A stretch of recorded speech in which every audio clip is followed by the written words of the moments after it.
சாந்தி.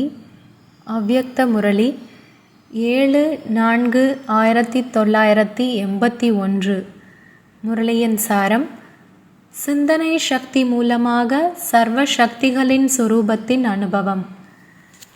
இன்று பாப்தாதா தன்னுடைய சென்ற கல்பத்து காணாமல் போய் கண்டெடுக்கப்பட்ட அனைத்து குழந்தைகளை பார்த்து மகிழ்ச்சியடைந்து கொண்டிருக்கிறார்கள். எப்படி தந்தை மிக அன்புடன் குழந்தைகளை எப்பொழுதும் நினைவு செய்கிறாரோ, அதே போலவே குழந்தைகளும் எப்பொழுதும் தந்தையை நினைவு செய்வதில் மற்றும் உயர்ந்த வழிப்படி நடப்பதில் இரவு பகலாக ஈடுபட்டு கொண்டிருக்கிறார்கள். பாப்தாதா குழந்தைகளின் ஈடுபாட்டை, குழந்தைகள் உள்ளபூர்வமாக மற்றும் உயிருக்குயிராக அன்பு மற்றும் சிநேகத்துடன் எப்பொழுதும் சேவையில் ஈடுகொண்டிருப்பதை பார்த்து குழந்தைகளுக்கு அஞ்சலி கொடுக்கிறார். குழந்தைகளின் பாக்கியத்தின் பின்னால் இருக்கும் தியாகத்தை பார்த்து பாப்தாதா எப்பொழுதும் தியாகத்திற்காக வாழ்த்துக்கள் தெரிவிக்கிறார். அனைத்து குழந்தைகளின் ஒரே எண்ணமாக இருக்கின்ற தந்தையை பிரத்யக்ஷம் செய்ய வேண்டும் மற்றும் தன்னை சம்பன்னமாக்க வேண்டும் என்ற இதையும் பார்த்து பாப்தாதா குஷியடைகிறார். என்னவாக இருந்தோம் மற்றும் என்னவாக ஆகிவிட்டோம் என்ற இந்த வித்தியாசத்தை எப்பொழுதும் நினைவில் வைத்துக்கொண்டே அனைவரும் இதே ஈஸ்வரிய போதையில் இருக்கிறார்கள். இதை பார்த்து பாப்தாதாவும் ஆஹா சங்கமயுகத்து குழந்தைகளே ஆஹா என்று பெருமிதத்துடன் கூறுகிறார். அந்தளவு அதிர்ஷ்டம் நிறைந்தவர்கள் தங்களுடைய இந்த கடைசி ஜென்மம் வரையிலும் தங்களுடைய அதிர்ஷ்டத்தின் ஓவியத்தை நெற்றியில் மகிமை மூலமாக, வாயில் பாடல்கள் மூலமாக மற்றும் கைகளினால் சித்திரங்கள் மூலமாக, கண்களில் அன்பு மூலமாக எதிர்காலத்தின் அதிர்ஷ்டத்தின் ஓவியத்தை வரைந்து கொண்டே இருக்கிறார்கள். இன்று வரையிலும் கூட உயர்ந்த ஆத்மாக்கள் உங்களுடைய நல்ல கால தருணங்களை அது மீண்டும் எப்பொழுது வரும் என்று நினைவு செய்து கொண்டிருக்கிறீர்கள். மிகவும் ஈடுபாட்டுடன் வரவழைப்பு கோலாகலத்துடன் நடந்து கொண்டிருக்கிறது. அந்த மாதிரி அதிர்ஷ்டம் நிறைந்தவர்கள் நீங்கள். உங்களுடைய அதிர்ஷ்டத்தை சுயம் தந்தை மகிமையாக பாடுகிறார். இறுதி காலத்து பக்தர்களோ உங்களுடைய பாதங்களையும் பூஜை செய்கிறார்கள். உங்களுடைய காலடிகளில் என்னை ஏற்றுக்கொள்ளுங்கள் என்று மட்டும்தான் உங்களிடம் கேட்கிறார்கள். அந்தளவு மகானாத்மாக்கள் நீங்கள். எனவே பாப்தாதாவும் பார்த்து மகிழ்ச்சி அடைகிறார். எப்பொழுதும் தன்னுடைய அந்த மாதிரியான சிரேஷ்ட சுரூபத்தை, சிரேஷ்ட அதிர்ஷ்டத்தின் சித்திரத்தை நினைவில் வையுங்கள். இதனால் என்ன ஆகும்? சக்திசாலியான நினைவு மூலம், சம்பன்ன சித்திரத்தின் மூலம் சரித்திரமும் எப்பொழுதும் சிரேஷ்டமாக தான் இருக்கும். எப்படி சித்திரமோ அப்படி சரித்திரம் என்று கூறப்படுகிறது. எப்படி நினைவோ அப்படி நிலை. எனவே எப்பொழுதும் சக்திசாலியான நினைவு வைத்தீர்கள் என்றால் நிலையும் இயல்பாகவே சக்திசாலியாகிவிடும். எப்பொழுதும் தன்னுடைய அனைத்து குணங்கள், அனைத்து சக்திகள் நிரம்பிய சம்பூர்ண சித்திரத்தை எதிரில் வையுங்கள். அந்த மாதிரி சித்திரத்தை வைப்பதினால் இயல்பாகவே சரித்திரம் சிரேஷ்டமாக ஆகிவிடும். கடின முயற்சி செய்வதற்கு அவசியம் இருக்காது. எப்பொழுது சிந்தனை சக்தியின் குறை இருக்கிறதோ அப்பொழுது கடின முயற்சி செய்ய வேண்டியதாக இருக்கிறது. முழு நாளும் இதே சிந்தனை செய்து கொண்டிருங்கள். தன்னுடைய உயர்ந்த சித்திரத்தை எப்பொழுதும் எதிரில் வைத்தீர்கள் என்றால் சிந்தனை சக்தி மூலம் கடின முயற்சி முடிவடைந்துவிடும். அதிகமாக கேட்டும் இருக்கிறீர்கள், வர்ணனையும் அதிகமாக செய்கிறீர்கள். இருந்தும் நடைமுறையில் சில நேரம் தன்னை பலமற்றவராக ஏன் அனுபவம் செய்கிறீர்கள்? கடின உழைப்பை ஏன் அனுபவம் செய்கிறீர்கள்? கடினம் என்ற எண்ணம் ஏன் வருகிறது? இதற்கான காரணம் என்ன? கேட்டதின் பிறகு சிந்திப்பதில்லை. எப்படி உடலின் சக்திக்காக மிக அதிகமான ஜீரண சக்தி தேவையாக இருக்கிறது, அதேபோல் ஆத்மாவை சக்திசாலியாக ஆக்குவதற்காக சிந்தனை சக்தியும் அந்தளவே அவசியமாக இருக்கிறது. சிந்தனை சக்தி மூலம் தந்தையிடமிருந்து கேட்ட ஞானம் தன்னுடைய அனுபவமாக ஆகிவிடுகிறது.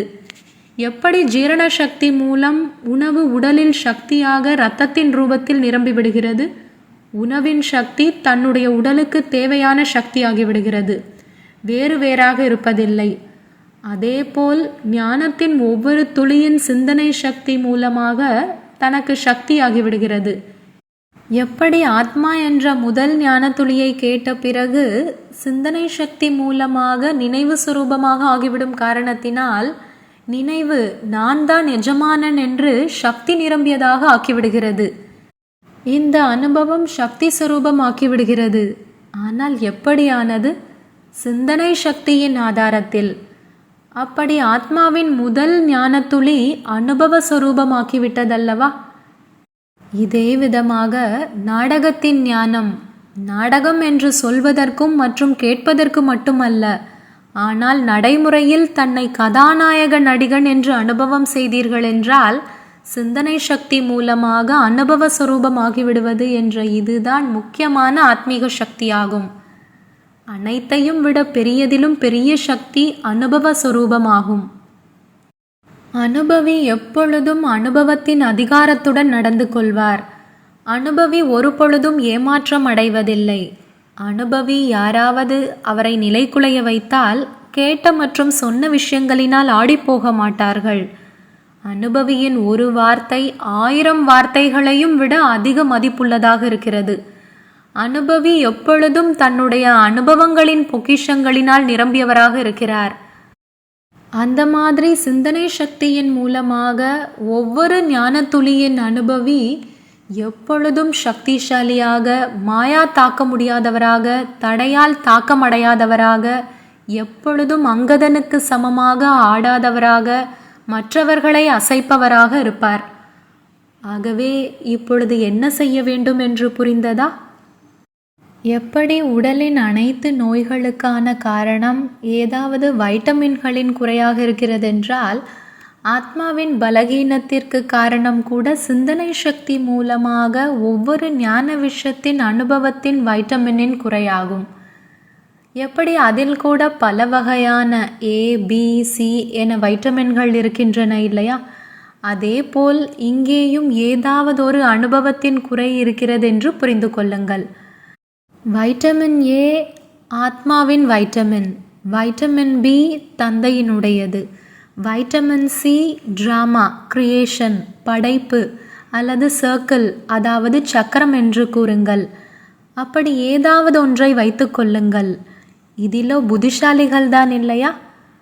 அப்படி எந்த வைட்டமினின் குறை இருக்கிறது என்று சோதனை செய்யுங்கள்.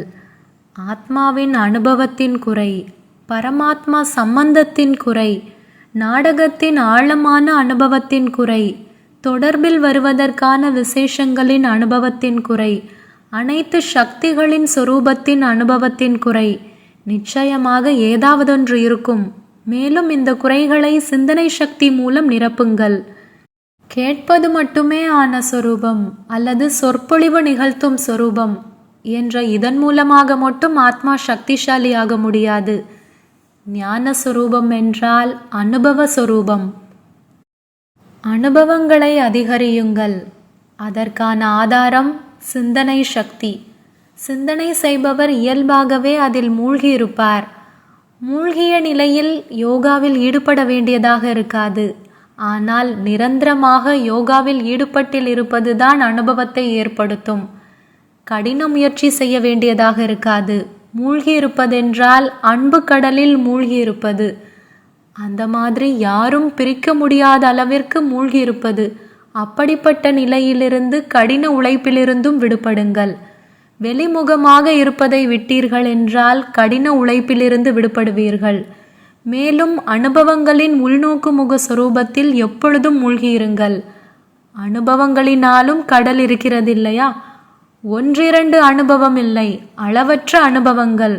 1-2 அனுபவங்கள் செய்து விட்டீர்கள் என்ற அனுபவத்தின் குளத்தில் குளிக்காதீர்கள்.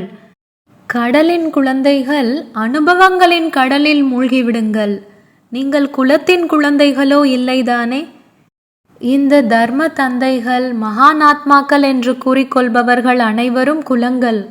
நீங்களோ குலத்திலிருந்தோ வெளியில் வந்து விட்டீர்கள் இல்லையா? அநேக குலங்களின் தண்ணீரை குடித்தாகிவிட்டது. இப்பொழுதோ ஒரு கடலில் மூழ்கிவிட்டீர்கள் இல்லையா?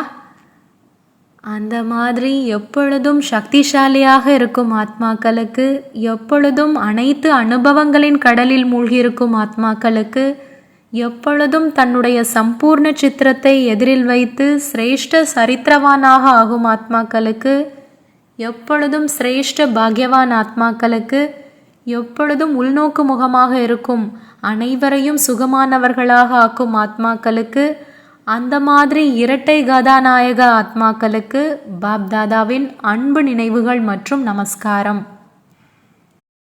பார்ட்டிகளுடன் எப்பொழுதும் தன்னை தந்தையின் அருகில் இருக்கும் ரத்தினமாக நினைக்கிறீர்களா? அருகில் இருக்கும் ரத்தினத்தின் அடையாளம் என்னவாக இருக்கும்? அருகாமையில் இருப்பதென்றால் சமமாக ஆவது. அருகாமை என்றால் தொடர்பில் இருப்பது. தொடர்பில் இருப்பதினால் என்னவாகும்?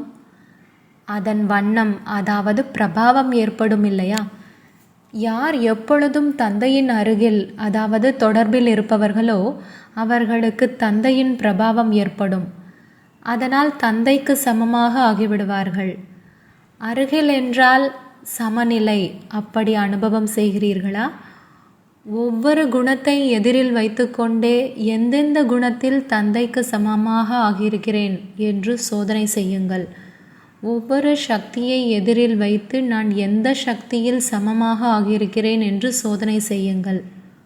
உங்களுடைய பட்டமே மாஸ்டர் சர்வகுண சம்பன்னம், மாஸ்டர் சர்வ சக்திவான் என்பதாகும். அப்படி இந்த பட்டம் எப்பொழுதும் நினைவில் இருக்கிறதா? அனைத்து சக்திகளும் வந்துவிட்டதென்றால் வெற்றி கிடைத்து விட்டது. பிறகு ஒரு பொழுதும் தோல்வி ஏற்பட முடியாது. யார் தந்தையின் கழுத்தின் ஹார், அதாவது மாலை ஆகிவிட்டாரோ அவருக்கு ஒரு பொழுதும் ஹார், அதாவது தோல்வி ஏற்பட முடியாது. எனவே நான் தந்தையின் கழுத்தின் மாலையாக இருக்கிறேன் என்ற இந்த நினைவை எப்பொழுதும் வைத்து கொள்ளுங்கள். இதனால் மாயாவிடம் தோல்வியடைவது முடிவடைந்துவிடும். தோல்வி அடைபவராக இன்றி தோல்வி அடையச் செய்பவராக ஆகிவிடுவீர்கள். அந்த மாதிரி போதை இருக்கிறதா? அனுமானை மகாவீர் என்று கூறுகிறார்கள் இல்லையா? மகாவீர் என்ன செய்தார்?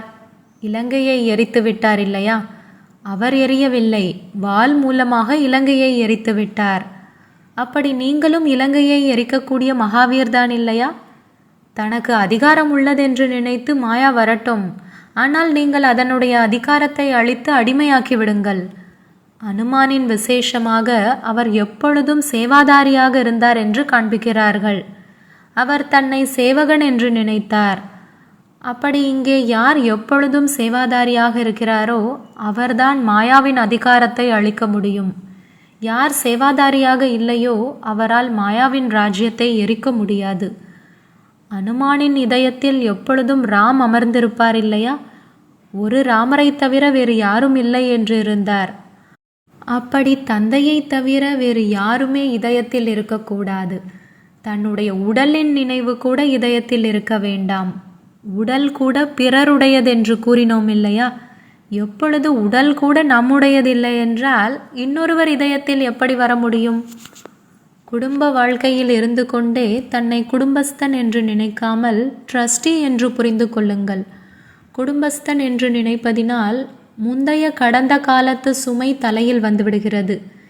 ட்ரஸ்டி என்றால் டபுள் லைட், அதாவது சுமையற்றவர். ஆத்மீக சொரூபத்தில் இருக்கிறீர்கள் என்றால் ட்ரஸ்டி. உடலின் நினைவு இருக்கிறதென்றால் குடும்பஸ்தன். குடும்பஸ்தன் என்றால் மோகம், மாயாவின் வலையில் மாட்டிக்கொண்டிருப்பவர். ட்ரஸ்டி என்றால் எப்பொழுதும் லேசாக ஆகி குஷியில் பறப்பவர். ட்ரஸ்டி என்றால் மாயாவின் வலை முடிந்தது. வரதானம்: அனைத்து பொறுப்புகளின் சுமையை தந்தைக்கு கொடுத்துவிட்டு எப்பொழுதும் தன்னுடைய முன்னேற்றத்தை செய்யக்கூடிய சகஜ யோகி ஆகுக. எந்த குழந்தைகள் தந்தையின் காரியத்தை நிறைவேற்றும் பொறுப்பிற்காக உறுதி மேற்கொள்கிறார்களோ அவர்களுக்கு தந்தையும் அந்தளவே சகயோகம் கொடுக்கிறார். என்னென்ன வீணானதின் சுமை இருக்கிறதோ அதை மட்டும் தந்தையிடம் விட்டுவிடுங்கள். தந்தையின் குழந்தையாகி தந்தையிடம் பொறுப்புகளின் சுமையை கொடுத்து விடுவதினால் வெற்றியும் அதிகம், முன்னேற்றமும் சுலபமாக ஏற்படும். ஏன் மற்றும் என்ன என்ற கேள்வியிலிருந்து விடுபட்டு இருங்கள். முக்கியமாக முற்றுப்புள்ளியிடும் நிலையில் இருந்தீர்கள் என்றால் சகஜ யோகியாகி அதீந்திரிய சுகத்தின் அனுபவம் செய்து கொண்டே இருப்பீர்கள். ஸ்லோகன்: மனம் மற்றும் புத்தியில் நேர்மை இருக்கிறதென்றால் தந்தை மற்றும் பரிவாரத்தின் நம்பிக்கைக்கு பாத்திரமானவர் ஆகிவிடுவார். ஓம் சாந்தி. तो बच्चों को तो सर्विस करनी है. जो बाबा कहते हैं सबको ये बताओ कि देखो तुम्हारा एम एंड ऑब्जेक्ट ये है, एक गीता है बढ़िया, ये राजयोग है ना बच्चे. कैसे है राजयोग? बिल्कुल सहज है कि बाप को याद करो तो ये वैसा मिलेगा तुमको. ओम शांति.